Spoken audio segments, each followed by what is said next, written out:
Bitcoin crypto morning tea. Good morning, everybody. My name's pianomattyb. That is Scaramucci's. This is your morning tea. A brief glimpse into the crypto markets where the sun's shining, where the wind's blowing. All the humble opinion of this piano Zamboni bringing the data. The FOMO index has remained at 73 for the third day in a row. Bitcoin dominance 53.1%. 24-hour volume is 76 billion. The overall market cap 2.56 trillion. Sing it with me now. Give or take 100 million. Whoa, I'm stuck in this pattern. I can't get out. There we go.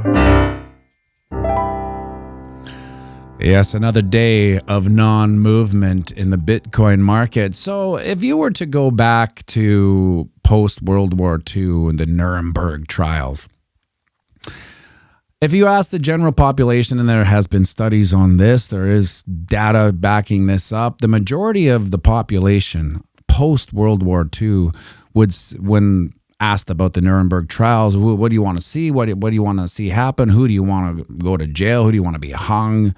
Et cetera, et cetera. The vast majority of people said, you know what, I just want to get on with my life.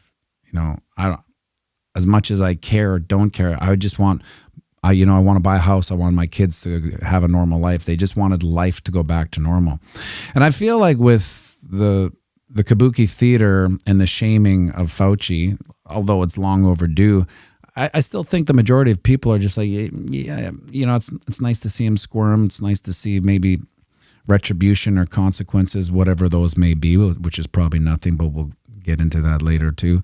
They just want to get on with their life. They literally just, if most people could just blank out those wacky 3 years and get on with their life unscathed, because we all know that there is, still consequences to what happened economically, even medically moving forward.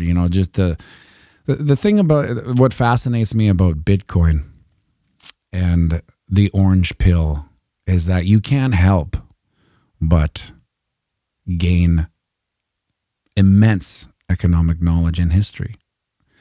If you're in the crypto sphere as much as we are, you just end up, your feeds get filled with things that are aligned with your economic outlook, right? And so everything to me becomes economic. And everything, relationships, car performance, the metrics on YouTube, the ups and downs, I can always tell after a video slows down, let's say it doesn't get a lot of views, I can almost anticipate that, based on where it dropped, like let's say 1,000 is a high number on one of these things. If it drops to 700, usually that is a consolidation phase where people, generally, wane or get tired or busy, and then it comes back up again. What we see now post-COVID are the economic distortions that are created with government intervention. And now that will just take literally decades to play out unless something abrupt happens. And I have a feeling that something abrupt is probably going to happen. It seems like, for me anyway, I've been saying that for years. So it's just like, if you're going to make predictions, make them a lot. And I've always said that it's like the economy is like an old man coming out of a legion. I don't know if you have legions, but in Winnipeg, Canada, we have these things called legions where veterans can go and have drinks or eat or meat or whatever, and there's shuffleboard and pool tables there. A lot of them have just grandfathered in the veterans' family, so it's just filled with family. And unfortunately, a lot of them, due to financial conditions, have resorted to just becoming bars, right? So they've waived the memberships, and now anyone's going in. So they're not really what they were, but they're still all, amongst these kids there, these hipsters at Legions. There's also older senior citizens that are still there. And I've always said the economy is like one of those guys coming out at 4:00 in the afternoon after 7 or 8 drafts. And yes, he made it home. And then on Tuesday, there he goes. And just watching him drive home. He made it home again. One of these days, that guy's going to crash. And, how far away are we? I don't know. If you asked me 3 years ago, I'd say we are a day away. So 3 years later. But that's what you have. That's what happens in the absence of a free market. You just have government corruption and misallocation of resources and economic distortions that have to play out. It's not like we can really forget about economic distortions when they happen. When the government puts a ton of money into something that makes no sense, propping up zombie corporations or zombie businesses that shouldn't even happen. Like Winnipeg is like a test market. Winnipeg is where I live. Test market for government corruption and misallocation of resources. So, for instance, if you Tesla and it's AI that's coming, that you can turn your car into a robo taxi, if it were, that can't happen in Winnipeg for one reason alone. The roads are so bad that until Tesla can identify, that's a 1 foot deep pothole. And so the reason why there's probably, so here's an unintended consequence of that economic distortion. Now the economic distortion, because the people the city workers, it's a government job and they'll take forever on a road and they'll do it the cheapest possible way it can, which is the shittiest. And then 2 years later, there's massive pothole. Or a year later, I drive down the same road to the squash club every day. And every year, every spring, it's the same. I'm like dodging these craters. And if you hit one of these craters, you're probably going to ruin your alignment with your car for sure. It's going to cost you $300 to $500 to get it fixed. And do you get any of that back, or is it insured? No, it's your fault for hitting the bottle. But back to Tesla. They can't read potholes yet. So if you had a Tesla driving down one of these streets in Winnipeg, it would smash these potholes so hard that it would probably, cause an accident. It would veer them off the street for sure. So like I literally drive and almost get in accidents because I have to go into the other lane to get around these massive potholes. It's so bizarre in like a first world country that you have these massive potholes. I don't know why I got into potholes or why I'm even on Tesla. Economic distortions, right? So the government or the city, the municipal, whatever it is, pays these companies, which end up getting moved into just a government business, right? Because they'll give them a contract, and then if they don't lower the price the next year or the next time the contract opens up, they're gone. So it's a race to the bottom for these companies, and they just end up getting swallowed up by the government. And now they're on the streets every day, and you'll have 10 guys working on a pothole, which is amazing. And now if you drive, I don't know what the state of all cities is in, obviously in the States, but if I go across the border and into the interstate, it's just like heaven. These highways are unbelievable compared to our highways. They're so brutal in our streets. And I noticed that. That's why, like, let's say California, no matter what you think about California or the state California's in, Tesla robo-taxis. That's a Freudian slip maybe for the future.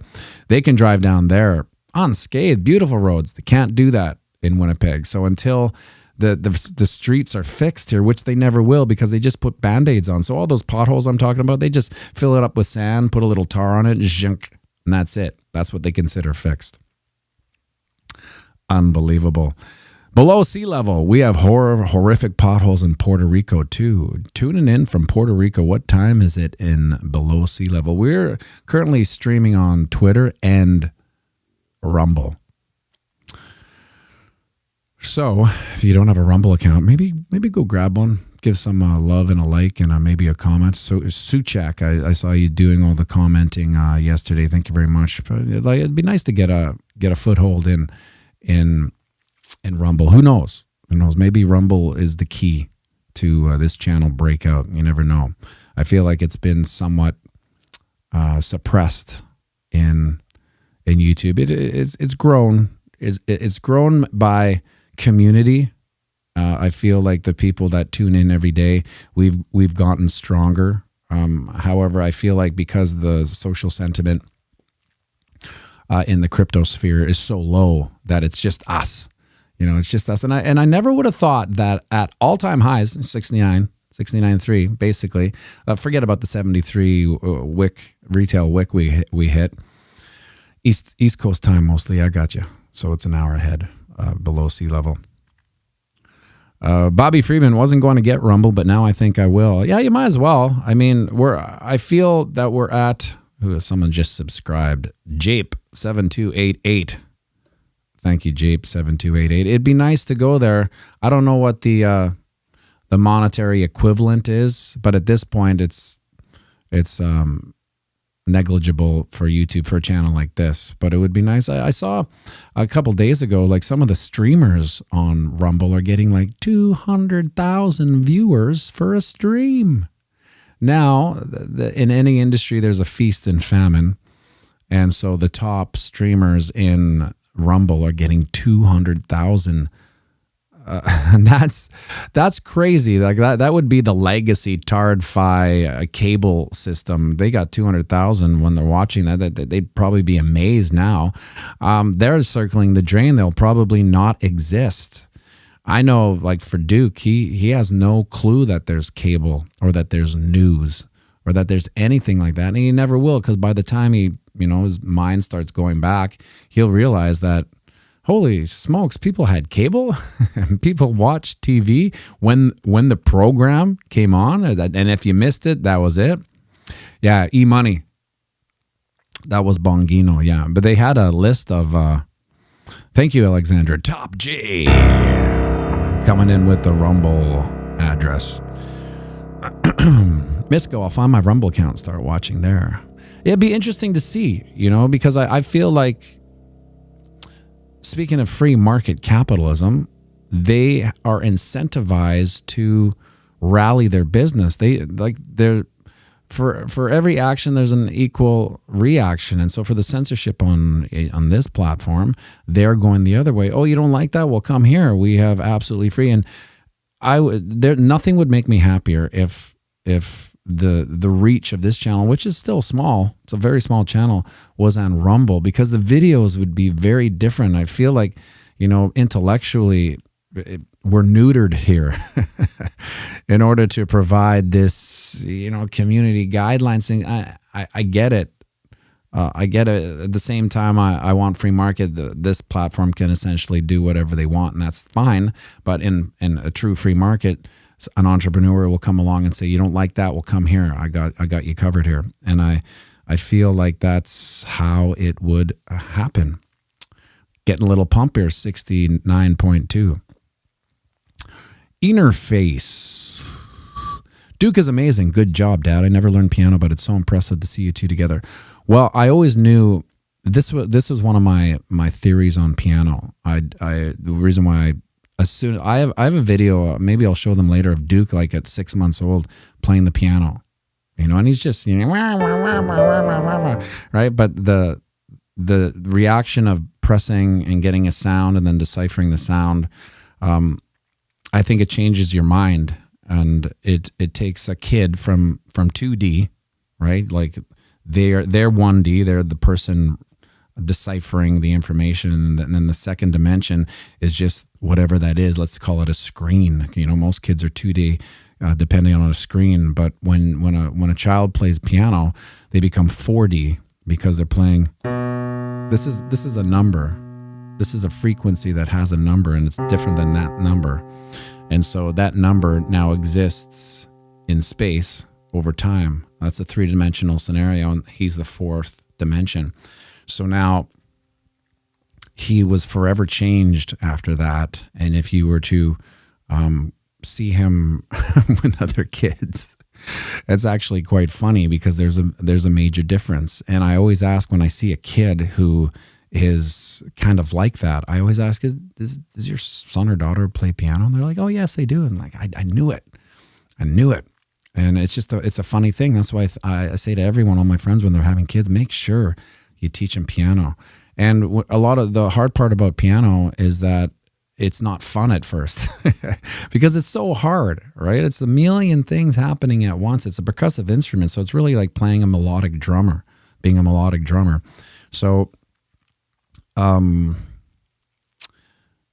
way I taught Duke how to play piano was I called it toothpick training. I just, for the first 10 minutes, so it's only 10 minutes. I only do piano lessons for 10 minutes. The first thing I ever learned was middle C, right? And then I would say, okay, now go run around the kitchen and come back and play middle C. And then, eventually he just knew where middle C was. Then the next level was E and C and E, which is the 3rd of the C major chord. And then I go run around the kitchen and come back. And then, 3 days later, I'd play G, which is the C major chord. Now, the interesting thing about this figure is that you can play it without any black keys, right? So C major, D minor, E minor, F, G, A minor, and this is kind of G7-ish, and then it goes to C. So from there, once they know this chord, they can play every song ever written, really, if you transpose it, and I would transpose it. So he could play songs without hitting these black keys. And then eventually, we'd introduce some black keys, and that's where he is now. But it was only 10 minutes a day in order for him to not hate it. And don't get me wrong, it's not like he really enjoys it because there's no upside to him. Like for him to play piano, there's zero upside. He would rather be doing anything else. The upside comes later in life, and that's why the dynamic between mums and dads, I feel, are important for kids. So it may be an unpopular opinion, but I feel like dads have a lower time horizon and mums have a higher time horizon, and that's why it works. So mums will be acutely focused on the day, and the lunch and the getting dressed and getting ready for school and all those things that are very a very high time horizon, where dads are low time horizon, where it's like the amount of times I tell Duke, you might not realize this now, but later in life, you're gonna really appreciate that, and that's the low time horizon, that you can. And maybe it's not indicative of male or female, but I feel like I don't see a lot of moms at the jiu-jitsu gym sitting there through the lesson, but it's all dads, and it's not like the dads there are wanting their kid to be some sort of killer jiu-jitsu at 8 years old, but they just know that 10 years later, if they keep going this will be the most invaluable skill they'll probably have. Imagine going through life when you're 18 knowing that it's the worst mistake anyone could make to try to do any violent act on you, because you can just dismantle them. And if you for the 2 years that I did jiu-jitsu at this one gym which was heavy jiu-jitsu, I was a noob and there was no other noobs, so they just threw me in with these purple belts and a couple black belts. And yes, they were a little bit lenient on me, of course, because I literally didn't know anything. But to feel how they can manipulate a body, like they can pretzel.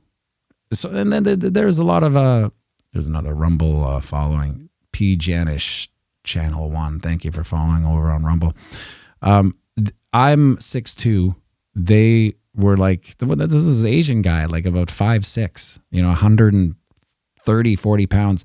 But what he could do with his body as a black belt was like, he pretzeled me up to the point where I didn't even know if I was coming or going. It was It's so insane. So I think when a young man has that confidence, the life is different. Because I remember, when I was little, I had no concept of self-defense. So if there was ever a scenario in high school where someone wanted to fight me, I was like, oh, I hope this goes well because I have no idea what I'm going to do. Well, that was a long rant in the morning, wasn't it? Look at this. Okay, so we got a little pump here. Oh, did I freeze? Yeah. Uh-oh. I got the spinning ball here. Spinning ball. Duke, we're just about to do a little TA, which I feel that what is this channel is known for. Here, you want to hop on? Oh, nice hat. Wait, I have a better comfortable thing. What's that? Okay. Yeah, gotcha. Make sure you don't touch anything because everything could fall apart. How's it going, buddy? Good. Good. Oh, we got the thing running here. I promised myself, make sure you turn that off if you come back. Oh, do you know who that guy is? Oh, he's gone now. That was Viddy Boo Boos. Can I press one? No, I wouldn't because I don't know what these things are. you know what they are. True. I just if I were to teach you what these things are, this is makes the sound of mystery, aka dad alert. This little happy face here is applause. This one is history erase button. You don't want to. I know what that one is. What's that? That's right. Well, we're already on there. So this is the charts. Boom. And then goes back to the main. Okay, buddy. We're basically we had a nothing day yesterday, even though we had a little bit of a pump. Then we're back to exactly where we were. And we're experiencing a little bit of a market upside, 69.3. Nothing to write home about. But what song did you want to play? That's a great looking hat on you, buddy. Yeah, the piano's on. No, let's turn the piano on. No, it is on. Play? No, it isn't. It is. No, it isn't. No, can I play with the piano? Sure. Okay, piano off. Oh, it's on now. Okay, off. What are you gonna? You probably wanna. No. Okay. Now what are you gonna play? Let's do Misco's here. So why don't we do Country Roads? Almost 7, West Virginia.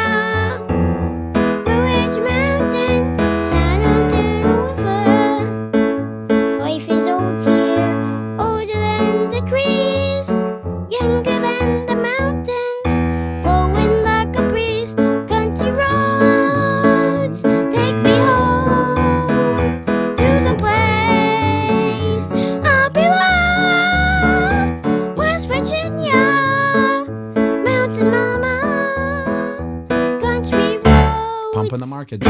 Take me home. Keep pumping the market. I hear a voice in the morning when she calls me. Radio reminds me of a home far away. Driving down this road, I get this feeling that I should have been home yesterday. Everybody sing it.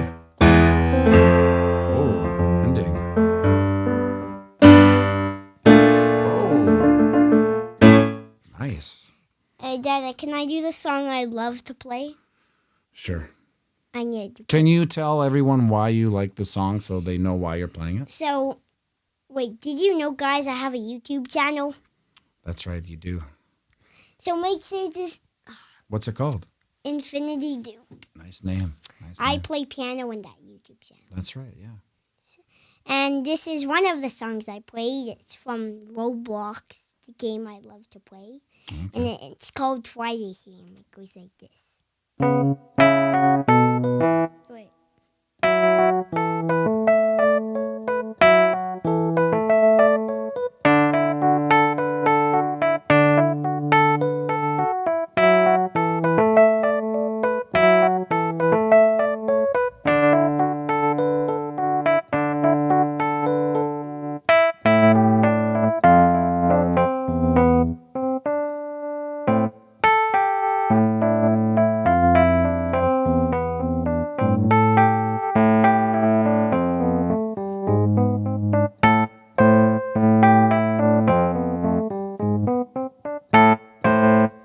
Nice. Hey, I like that. Great. Oh, look at that.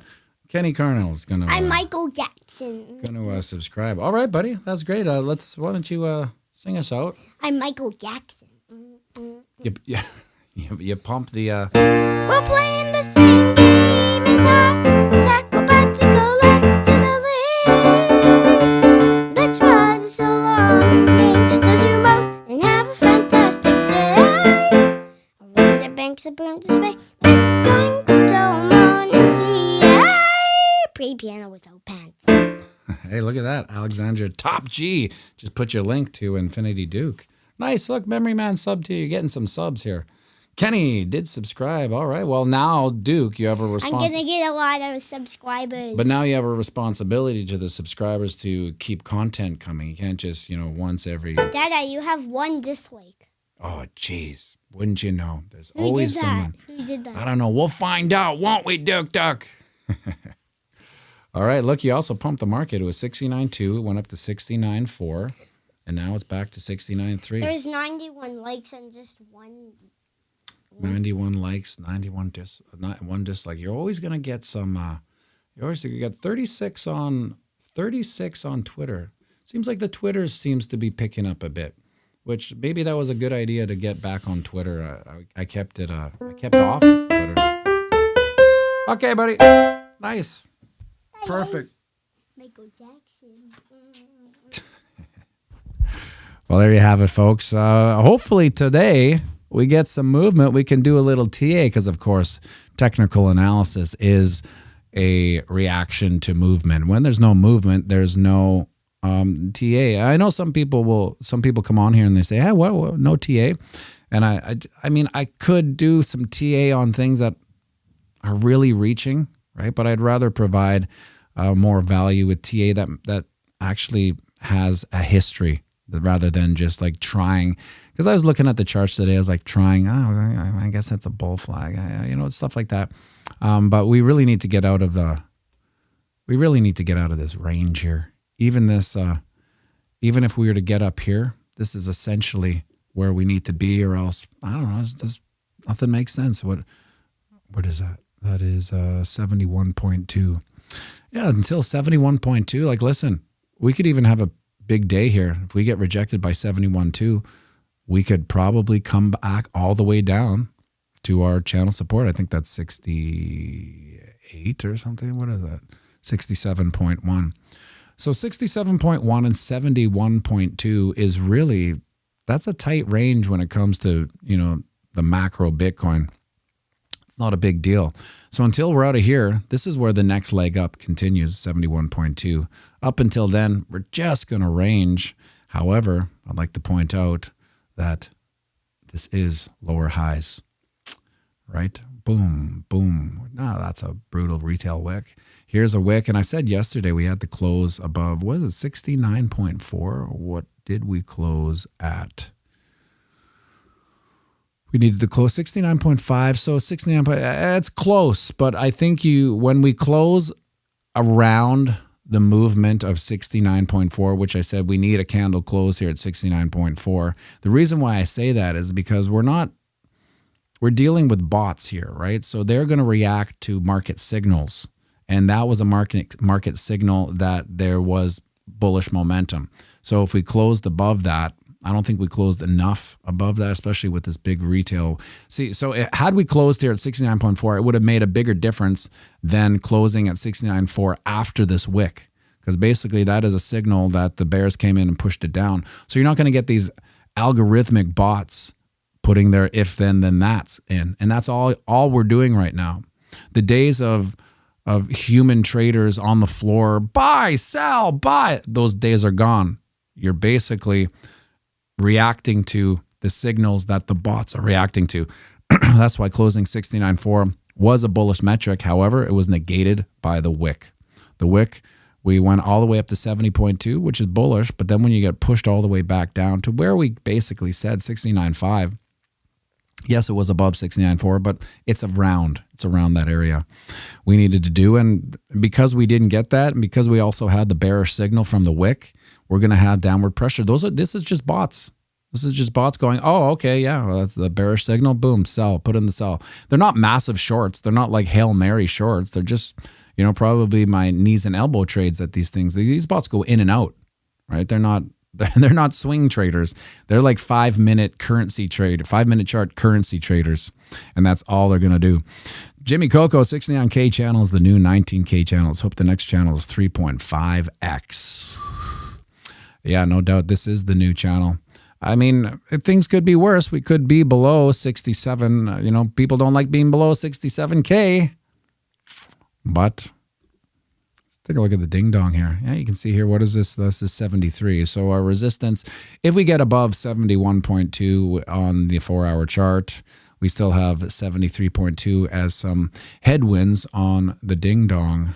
You can see this channel's a little bit tighter. And we are still having lower highs.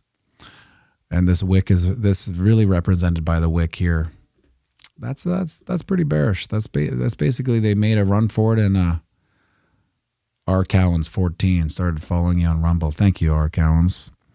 Dave Digital, the goat, front running bots, putting in the Rumble address as well.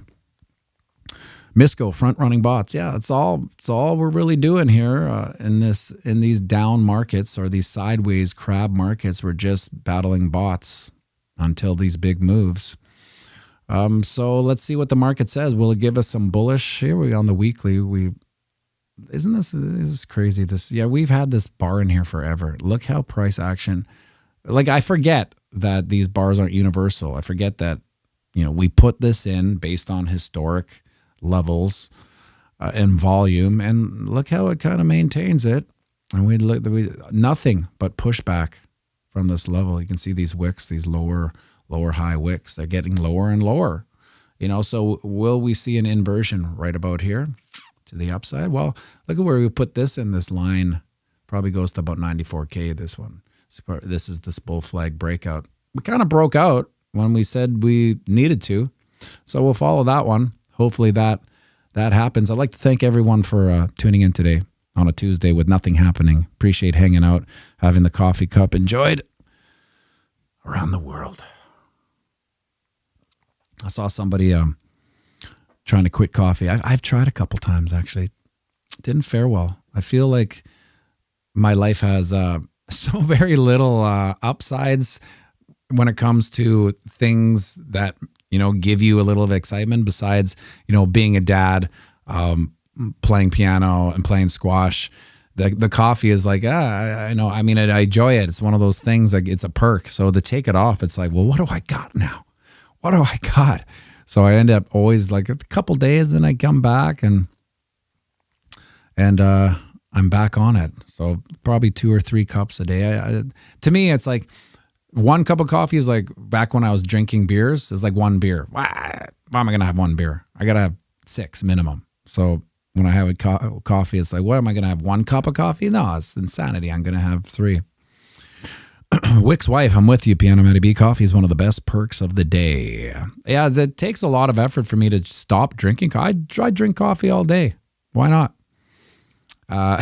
Anyway, long-winded non-TA rant here. Thank you for tuning in, everybody. Hope you have an unbelievable day. Thank you for the shares. Thank you for the likes. Thank you for subscribing over on Rumble. Maybe we'll make a movement on Rumble. Maybe Rumble needs a live dueling piano stream. Maybe we'll be received better on Rumble. Who knows? I don't know. I don't know anything about these what these kids call social media platforms. Make sure you like and subscribe.